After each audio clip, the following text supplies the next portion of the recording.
여러분, 지난 연말 모임 잘 다녀오셨습니까? 아니면 새해를 맞이하여 모임에 잘 다녀오셨는지요? 둘 다 아니고 혼자서 조용히 혹은 가족들과 차분하게 보내셨다면 여러분은 참 복받은 분입니다. 예전에는 사람들도 많이 만나고 여기저기서 불려대는 사람이 많아서 정신없이 시간을 보내고 다니셨습니다. 하지만 슬프게도 나이를 먹으면 먹을수록 주변의 사람은 줄어들고 나를 찾는 사람들도 자연스럽게 없어집니다. 그런데 웃긴 일이 발생합니다. 분명히 요즘 통 만나자는 사람이 없어 외롭고 쓸쓸하다고 생각했습니다. 그런데 막상 무언가 일을 떠맡아서 사람들을 많이 만나야 한다거나 정기적인 모임으로 정해진 시간과 간격에 계속 사람들과 교류를 해야 하는 일이 발생했더니 문득 이런 생각이 듭니다. 이거 사실 대단히 귀찮고 힘들단 생각 말입니다. 여러분은 사람들과의 약속이 취소되면 섭섭하고 아쉬운 마음 대신 후련함이 밀려오신 적 없으십니까? 우리는 평생 사람은 많을수록 좋다는 말을 들으며 살아왔습니다. 친구가 많아야 하고, 인맥이 넓어야 하고, 모임에 자주 나가야 한다고 배웠습니다. 그런데 지금 와서 보니 사람이 적은 게 오히려 편합니다. 연락을 덜 하는데 마음이 가벼워지고 사람을 덜 만나는데 숨통이 트입니다. 주변에 사람이 많은 건 정말 복일까요? 정약용은 편지에 이렇게 적었습니다. 인연을 덜어내니 마음이 가벼워졌다. 정약용도 그랬습니다. 인연을 덜어내면서 비로소 자신을 보게 되었습니다. 당신의 주변에도 사람이 줄어들었다면 지금 정약용과 같은 시간을 지나고 있는 겁니다. 사람이 줄어든 자리에는 불안도 줄어들고 비교도 줄어들고 설명의 의무도 줄어듭니다. 오늘 이야기는 사람을 붙잡는 법이 아닙니다.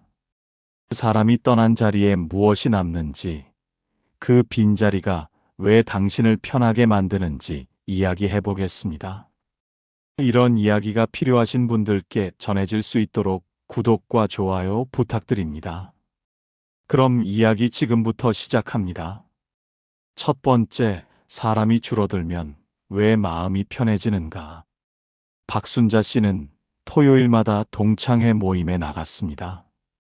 20년 넘게 만난 사람들입니다. 그런데 어느 날부터 나가기가 싫어졌습니다. 모임이 즐겁지 않은 건 아닙니다. 그냥 귀찮았습니다. 이번 주는 쉬어야겠다 하고 빠졌습니다. 전화가 왔습니다. 왜 안 나와? 무슨 일 있어? 걱정하는 척 물어보지만 사실은 섭섭하다는 말이었습니다. 박순자 씨는 아니야, 그냥 좀 피곤해서 라고 대답했지만 속으로는 왜 내가 이런 설명을 해야 하지? 한 번 빠지는 게 뭐가 문제야? 라고 생각했습니다. 문득 모임이 답답하게 느껴진 박순자 씨는 그 다음 주에도 나가지 않았습니다. 전화는 오지 않았습니다. 대신 카톡 단체방에서 다른 사람들끼리 이야기하는 소리만 들렸습니다. 박순자 씨는 마음이 편했습니다. 죄책감이 들 줄 알았는데 오히려 후련했습니다. 영국 옥스퍼드 대학의 로빈 던바 교수 연구에 따르면 인간이 안정적으로 관계를 맺을 수 있는 최대 인원은 150명 정도라고 합니다. 그것도 단계가 있습니다. 가장 친밀한 관계, 가족처럼 가까운 사람은 3명에서 5명 정도입니다. 진짜 친한 친구는 15명 정도고 사회적으로 친밀한 관계는 50명 정도입니다. 페이스북 친구가 1000명이 넘는 사람도 정기적으로 연락하는 사람은 150명 정도이고 그중 진짜 친한 사람은 15명 남짓입니다. 기술이 발달해도 인간관계의 본질은 변하지 않는다는 겁니다. 박순자 씨가 모임을 빠지면서 사라진 건 외로움이 아니었습니다. 사라진 건 남들과 나의 처지를 비교하는 마음이 사라졌습니다. 그 사람 눈앞에 내가 어떻게 비춰질까 체면 때문에 불안하던 생각들이 사라졌습니다.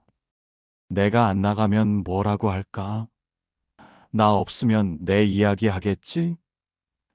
이런 근심들도 사라졌습니다. 남들에게 내 상황을 설명해야 하는 의무가 사라졌습니다. 요즘 뭐 해? 애들은 잘 있어? 건강은? 이런 질문에 대답해야 하는 부담이 사라졌습니다. 오히려 사람 만나는 자리가 줄어들면서 더 이상 사회적인 체면과 가식을 내려놓을 수 있었습니다. 외로움보다는 스스로를 편안한 상태로 만드는 계기가 된 겁니다. 정약용은 유배지에서 아들에게 편지를 썼습니다. 모든 사람과 관계를 맺을 수 없다는 이야기입니다. 사람이 줄어든 건 실패가 아닙니다. 오히려 당신이 진짜 중요한 것을 구별하기 시작했다는 증거입니다. 필요 없는 불안과 작별한 겁니다. 처음엔 불안할 수 있습니다. 나 정말 이대로 괜찮은 걸까? 나 혼자 남는 건 아닐까? 이런 생각이 들 수 있습니다. 괜찮습니다. 당신은 지금 제대로 가고 있습니다. 두 번째, 사람을 덜 만나니 무엇이 채워지는가? 김미선 씨는 토요일마다 동네 친구들과 모임을 열었습니다. 만나면 즐겁습니다. 이야기도 재미있고 웃음도 많이 나옵니다. 그런데 집에 돌아오면 허전했습니다. 오늘 뭐 했지? 돌아보면 남는 게 없었습니다. 즐거웠는데 뭔가 채워지지 않았습니다. 어느 날 모임을 빠지고 혼자 시장에 갔습니다. 천천히 걸으면서 과일도 보고 꽃과 나무도 보고 그냥 구경만 했습니다. 집에 와서 드라마를 한 편 봤습니다. 차를 한 잔 마시고 창밖을 봤습니다. 그날 저녁 김미선 씨는 이상하게 마음이 채워진 느낌이었습니다. 아무것도 안 했는데 뭔가 꽉 찬 기분이었습니다. 사람을 만나는 시간과 나를 위한 시간은 다릅니다. 사람을 만나면 그 순간은 즐겁습니다. 하지만 그 시간이 나를 채우는 건 아닙니다. 왜 그럴까요? 사람을 만나는 동안 우리는 계속 신경을 씁니다. 내가 한 말이 기분 나빴을까?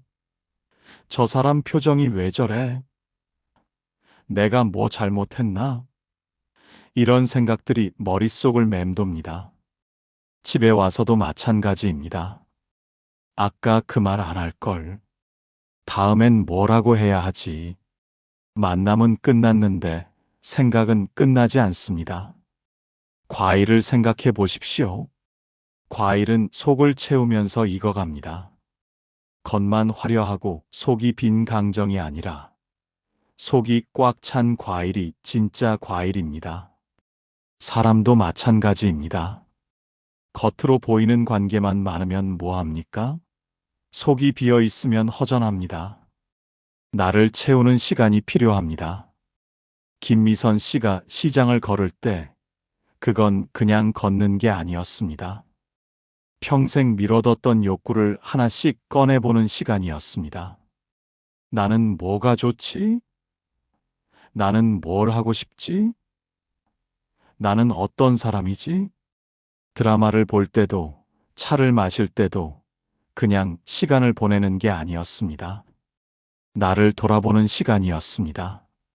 정약용은 유배지에서 이런 말을 남겼습니다.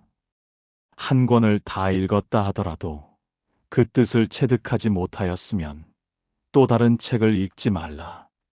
빨리 많이 읽는 게 아니라 제대로 읽는 게 중요하고 그러려면 혼자 생각하는 시간이 필요하다는 겁니다. 사람을 덜 만나는 건 손해가 아닙니다. 이득입니다. 지금까지 미뤄뒀던 것들을 하나씩 꺼낼 시간이 생긴 겁니다. 오늘 한 가지만 해보십시오. 오래 미뤄뒀던 거, 작은 거 하나만 해보십시오. 읽고 싶었던 책 한 페이지, 듣고 싶었던 음악 한 곡, 가고 싶었던 곳 한 군데. 처음엔 어색할 수 있습니다. 이렇게 놀아도 되나? 이게 무슨 의미가 있나? 이런 생각이 들 수 있습니다. 괜찮습니다. 당신은 평생 남을 위해 살았습니다. 이제 당신을 위해 사십시오. 그게 이기심이 아닙니다. 그게 정상입니다.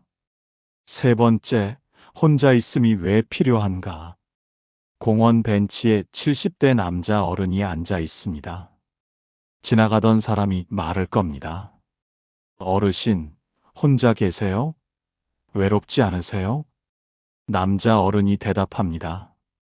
외롭지 않습니다. 생각 중입니다. 우리는 혼자 있는 사람은 외로운 사람이라고 배웠습니다. 어릴 적 배운 노래가 있습니다. 나는 개똥벌레 친구가 없네. 개똥벌레가 왜 슬픕니까? 친구가 없어서입니까? 아닙니다. 개똥벌레가 슬픈 건 친구가 없어서가 아닙니다. 사회가 친구 없는 너는 불쌍하다고 말하기 때문입니다. 혼자 있는 사람을 보면 외톨이라고 합니다. 쓸쓸하겠다고 합니다. 불쌍하다고 합니다. 그런데 정작 혼자 있는 사람은 외롭지 않습니다. 주변 사람들이 외롭다고 규정하는 겁니다.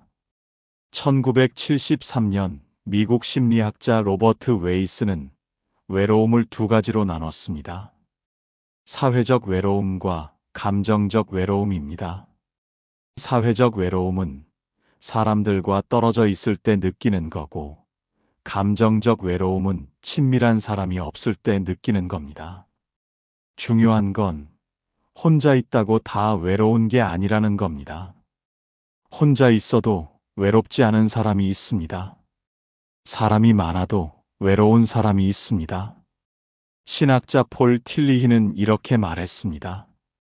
외로움은 혼자 있음의 고통이고, 고독은 혼자 있음의 영광이다. 같은 혼자 있음인데 어떤 건 고통이고 어떤 건 영광입니다. 차이가 뭡니까? 혼자 있음을 어떻게 받아들이느냐의 차이입니다. 최근 심리학 연구들에 따르면 현대인들은 혼자 있는 것 자체보다 자극이 없는 상태를 더 불안해한다고 합니다. 끊임없이 정보에 노출되어 살다 보니 뇌가 고요함을 비정상으로 인식하게 된 겁니다. 스마트폰을 보다가 갑자기 아무것도 안 하고 앉아 있으면 불안합니다. 뭔가 해야 하는데 뭔가 놓치고 있는 건 아닐까? 이런 생각이 듭니다. 하지만 여러 연구들은 조용한 시간, 아무 자극도 없는 시간이 오히려 스트레스를 줄이고 마음을 안정시킨다고 말합니다. 당신이 혼자 있는 건 빈 시간이 아닙니다. 당신은 평생 역할로 살아왔습니다. 며느리, 엄마, 직장인, 친구, 이웃. 역할 속에서는 나를 볼 수 없습니다. 며느리로서 어떻게 행동해야 하는지, 엄마로서 뭘 해야 하는지, 친구로서 어떻게 대해야 하는지만 생각하게 됩니다. 역할이 없어지니까 비로소 숨을 쉴 수 있습니다. 역할 없이 그냥 나로 있는 시간입니다. 물이 흐르고 있으면 바닥이 안 보입니다. 물이 멈춰야 바닥이 보입니다. 그 바닥이 허전한 게 아닙니다. 그 바닥이 토대입니다. 모든 게 서 있는 기초입니다. 혼자 있는 시간은 나를 만나는 시간입니다. 사회가 뭐라고 하든 당신은 외톨이가 아닙니다. 당신은 깊어지고 있습니다. 파스칼은 이렇게 말했습니다. 인간의 모든 불행은 방 안에 조용히 있지 못하는 데서 온다. 옛날 사람들도 알았습니다. 혼자 있는 시간의 가치를요. 당신은 이제 그 방에 앉을 수 있게 되었습니다. 혼자 있으면 이런 생각이 듭니다. 내가 뭘 하고 있었지? 나는 누구지?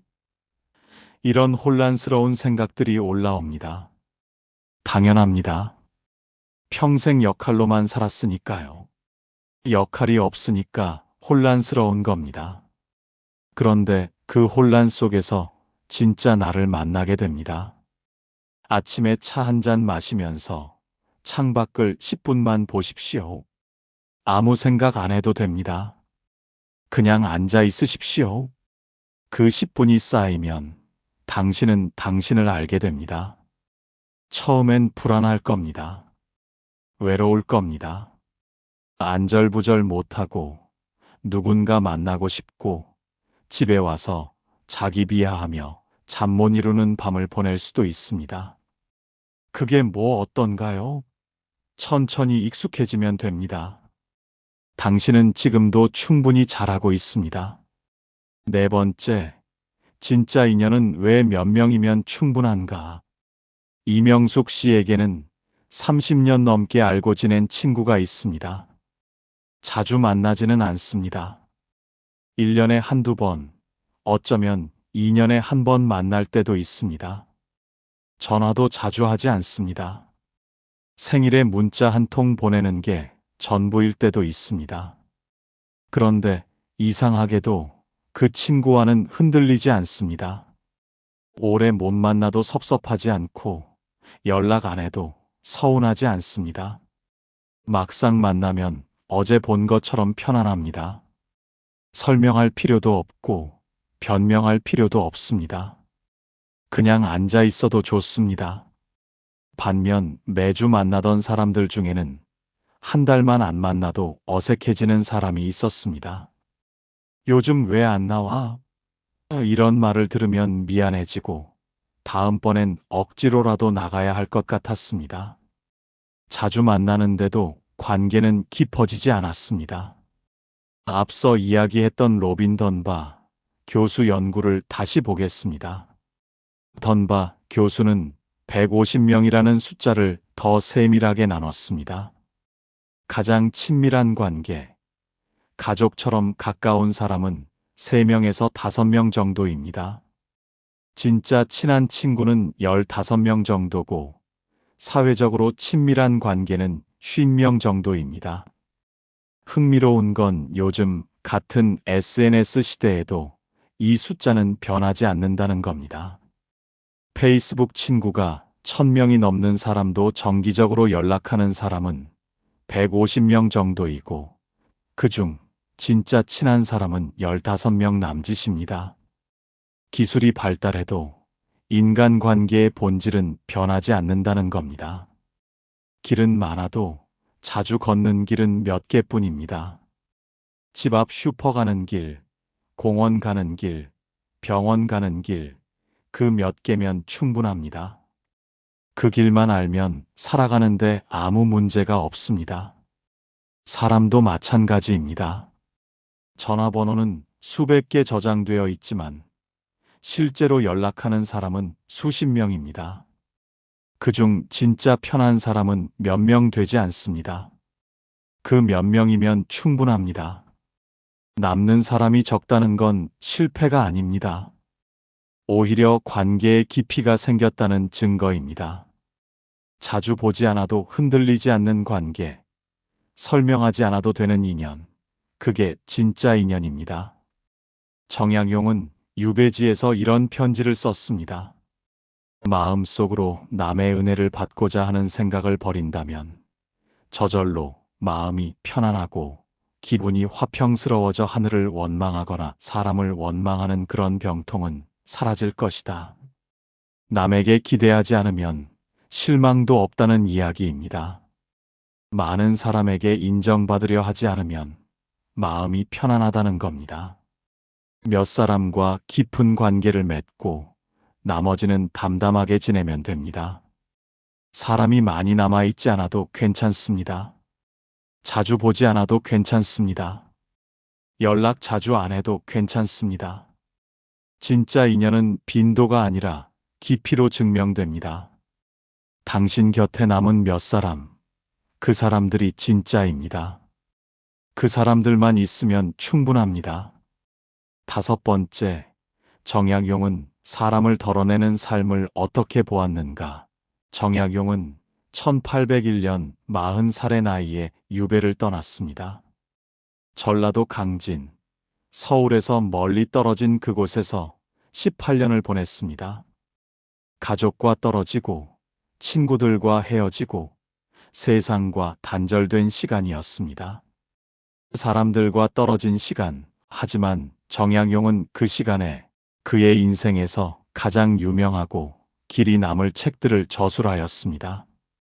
목민심서, 경세유표, 흠음신서 같은 책들은 모두 유배지에서 쓰였습니다. 사람을 잃은 시간이 아니라 자신을 찾은 시간이었던 겁니다. 정약용은 유배지에서 아들들에게 수많은 편지를 보냈습니다. 그 편지 속에는 삶의 지혜가 담겨 있습니다. 천하의 일이란 한 사람이 다 할 수 없다. 아무리 능력 있는 사람이라도 모든 일을 다 할 수 없고 모든 사람과 관계를 맺을 수 없다는 이야기입니다.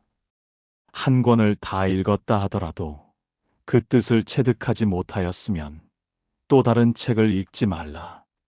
빨리 많이 읽는 게 아니라 제대로 읽는 게 중요하고 그러려면 혼자 생각하는 시간이 필요하다는 겁니다. 마음속으로 남의 은혜를 받고자 하는 생각을 버린다면 저절로 마음이 편안하고 사람에게 기대하지 않고 인정받으려 하지 않으면 마음이 편안하다는 이야기입니다. 정약용은 사람을 멀리한 게 아닙니다. 세상과 거리를 둔 겁니다. 그 거리 속에서 자신을 돌아보고 생각을 정리하고 글을 썼습니다. 사람을 덜어낸 자리에 자신을 채운 겁니다. 나무는 가지를 칩니다. 농부들은 봄이 되면 과일나무의 가지를 잘라냅니다. 가지를 치면 나무가 약해질까요? 아닙니다. 가지를 치자 나무의 순결이 살아납니다. 뿌리가 깊어집니다. 필요 없는 가지에 영양분을 빼앗기지 않으니 진짜 중요한 곳에 힘이 집중됩니다. 그래서 그 다음 해에는 더 좋은 열매가 열립니다. 가지를 덜어낸 자리에서 더 단단한 과일이 자라나는 겁니다. 당신도 마찬가지입니다. 사람을 덜어낸 자리에서 당신은 깊어지고 있습니다. 겉으로 보기엔 줄어든 것 같지만 속으로는 단단해지고 있습니다. 정약용은 유배에서 풀려난 뒤에도 고향으로 돌아가지 않았습니다. 서울로 가지도 않았습니다. 경기도 양주의 작은 마을에서 조용히 살았습니다. 사람들은 정약용 같은 인재가 왜 벼슬을 하지 않느냐고 아쉬워했지만 정약용은 그냥 글을 쓰고 제자를 가르치며 살았습니다. 세상이 뭐라고 하든 자신의 길을 걸었습니다. 많은 사람을 만나지 않아도 높은 자리에 있지 않아도 자신이 해야 할 일을 했습니다. 정약용은 유배지에서 아들에게 이런 편지를 보냈습니다. 세상을 살아가는 사람은 한때의 재해를 당했다고 해서 청운의 뜻을 꺾어서는 안 된다. 사나이의 가슴 속에는 항상 가을매가 하늘로 치솟아 오르는 듯한 기상을 품어야 한다. 사람이 떠났다고, 관계가 줄었다고, 그게 실패가 아니라는 겁니다. 오히려 그 시간에 자신을 단단하게 만들면 된다는 이야기입니다. 과거의 당신의 사람 관계와 지금 당신의 인간 관계를 비교하며 괴로워하지 마십시오. 결코 당신에게 문제가 있다거나 변한 게 아닙니다. 당신은 깊어지고 있습니다. 정약용도 이렇게 살았습니다. 당신도 괜찮습니다. 오늘 우리는 사람이 줄어든 건 손해가 아니라 이득이라는 것을 살펴보았습니다. 그리고 과일처럼 사람도 속을 채우는 시간이 필요하며 혼자 있음은 결코 외톨이가 아니라 내면의 깊어짐이라는 것도 말입니다. 정약용도 이 시간을 거쳤고 진짜 인연은 몇 명이면 충분한지도 나눠보았습니다. 사람이 줄었는데 마음이 가벼워졌다면 그건 외로움이 아니라 내면이 제자리를 찾고 있다는 신호입니다. 당신은 평생 누군가를 배려하며 살았습니다. 이제 당신을 배려할 시간입니다. 사회가 뭐라고 하든 신경 쓰지 마십시오. 친구도 없나 봐, 외톨이인가 봐, 이런 말들 그냥 흘려보내면 됩니다. 혼자 있는 당신은 외톨이가 아니라 깊어지는 중입니다. 정약용은 유배지에서 아들에게 이런 편지를 남겼습니다. 벗은 많을수록 좋은 게 아니라 마음 맞는 사람 몇과 깊이 나누는 것이 좋다. 혼자 있는 시간을 두려워하지 마라. 그 시간이 당신을 단단하게 만든다. 정약용도 이렇게 살았습니다. 사람이 떠나고 세상과 떨어지고 혼자 있는 시간이 길어졌지만 그 시간에 가장 깊은 사유를 했습니다. 가장 중요한 글을 썼습니다. 자신을 가장 단단하게 만들었습니다. 당신도 괜찮습니다. 이제는 모두를 데리고 가지 않아도 되는 나이입니다. 몇 사람과 그리고 나 자신과 함께 가는 삶입니다. 그게 가벼운 삶입니다. 우리도 조금씩 더 가벼워질 수 있으면 좋겠습니다. 사람에 관한 이야기 더 듣고 싶으시면 구독과 좋아요 버튼 눌러주세요. 영상 끝까지 시청해 주셔서 감사합니다. 오늘도 좋은 하루 보내세요.